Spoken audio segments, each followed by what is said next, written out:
আসসালামু আলাইকুম। Hello everyone, কেমন আছেন সবাই? আজ আমি আপনাদের সাথে শেয়ার করব দারুণ একটা মজার রেসিপি, সিদ্ধ ডিম আর আলু দিয়ে। আমার মনে হয় আমি যত নাস্তা খেয়েছি এই নাস্তাটা সবচেয়ে বেস্ট নাস্তা ছিল, এত মজার। তাহলে চলুন দেখা যাক কীভাবে তৈরি করতে হয়। প্রথমে আমি এখানে আলু সিদ্ধ করে তারপরে ছিলে নিয়েছি, আর এখানে নিলাম সিদ্ধ করে ডিম। এখানে আমি যেহেতু পরিমাণে কম বানাবো সেজন্য সিদ্ধ ডিমের পরিমাণটা কম দিয়েছি, আপনারা চাইলে বাড়িয়ে কমিয়ে দিতে পারেন। আর এই যে দেখুন পেঁয়াজ, আমি এখন পেঁয়াজটাকে কুচি করে কেটে নেব। পেঁয়াজের পরিমাণটা আমি কম দিয়েছি, পরিমাণ কম সেজন্যে আমি কিন্তু চাকু দিয়ে কেটে নিয়েছি, আপনারা চাইলে দা দিয়ে কেটে নিতে পারেন। এখন কাটবো আমি টমেটোর ভিতরে যে রসটা আছে সেটা বের করে ফেলে দিব। তারপরে আমি একেবারে কুচি কুচি করে নেব।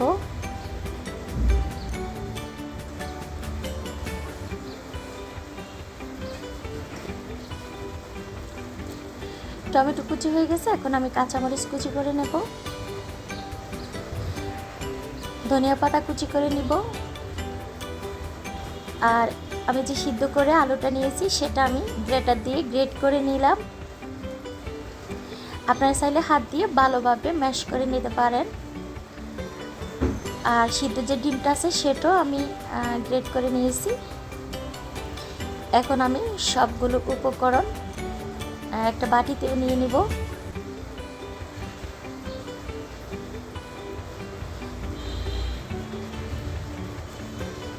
এই যে নিয়ে নিলাম। এখন আমি নাস্তাটা টেস্ট বাড়ানোর জন্য আমি দিয়ে দিলাম 1 প্যাকেট ম্যাজিক মশলা। এই ম্যাজিক মশলাটা আপনারা যে কোনো মুদি দোকানে পাবেন। আর আমি এখানে দিয়ে দিলাম স্বাদ মতো লবণ, যেহেতু আলুটা সিদ্ধ করার সময় আমি লবণটা দেইনি। আমি জালের পরিমাণে একেবারে কম দিয়েছি, যেহেতু বাচ্চারা খাবে। আপনারা যদি চান সেক্ষেত্রে পরিমাণটা বাড়িয়ে দিতে পারেন।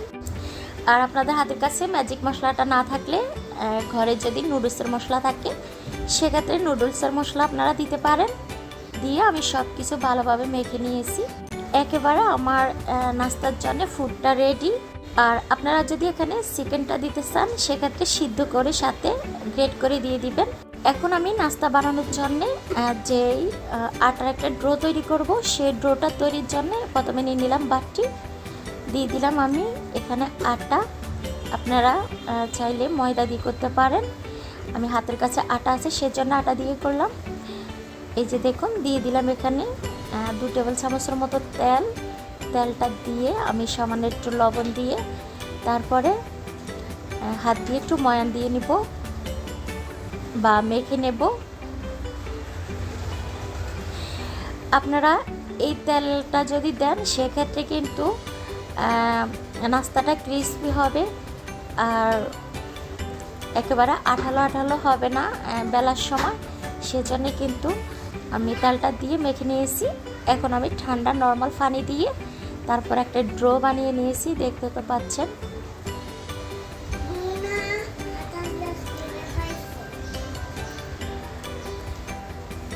এই যে এখন আমি ছোট ছোট করে লেচি কেটে নেব। আপনারা আরও ছোট যদি বানাতে চান সেক্ষেত্রে লিচির পরিমাণটা আরও ছোট করে দিবেন।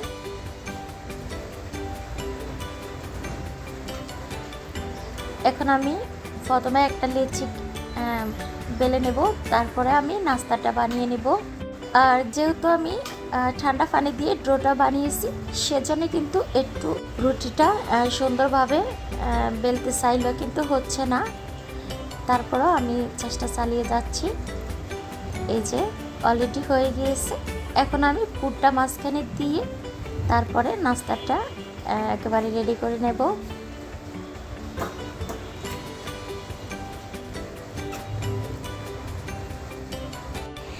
এই যে এখন আমি এক সাইড দিয়ে ধরে এভাবে মুড়িয়ে নিব,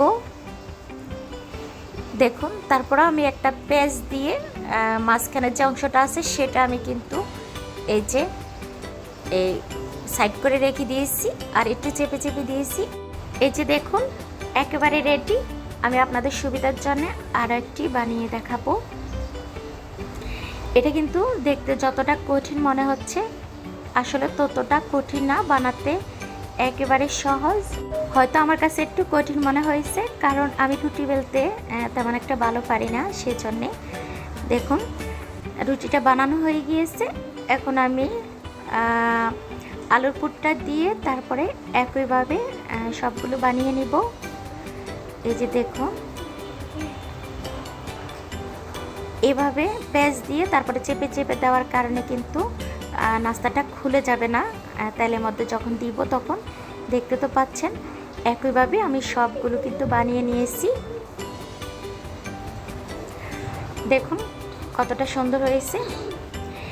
আগে থেকে আমি চুলাতে কড়াইটা বসে একটু গরম করে নিয়েছি। এখন দিয়ে দিলাম তেল। এই নাস্তাটা বানানোর জন্য তেমন একটা তেল লাগে না, তারপরে আমি একটু পরিমাণে বেশি দিয়েছি।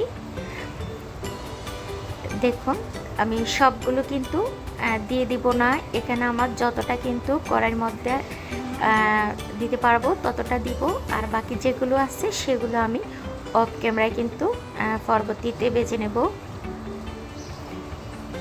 এই নাস্তাটা আপনারা চাইলে পানির বাফাও করতে পারেন, খুলে যাবে না, কোনো খেতে যে খারাপ লাগবে তেমন কিছু না।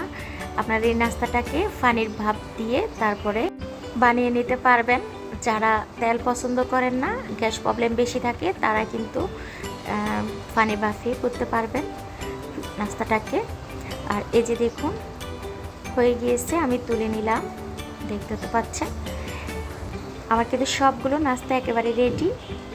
আমার ভিডিওটি কেমন লাগছে, ভালো লাগলে লাইক কমেন্ট শেয়ার করে দিবেন, নতুন হলে সাবস্ক্রাইব করে দিবেন।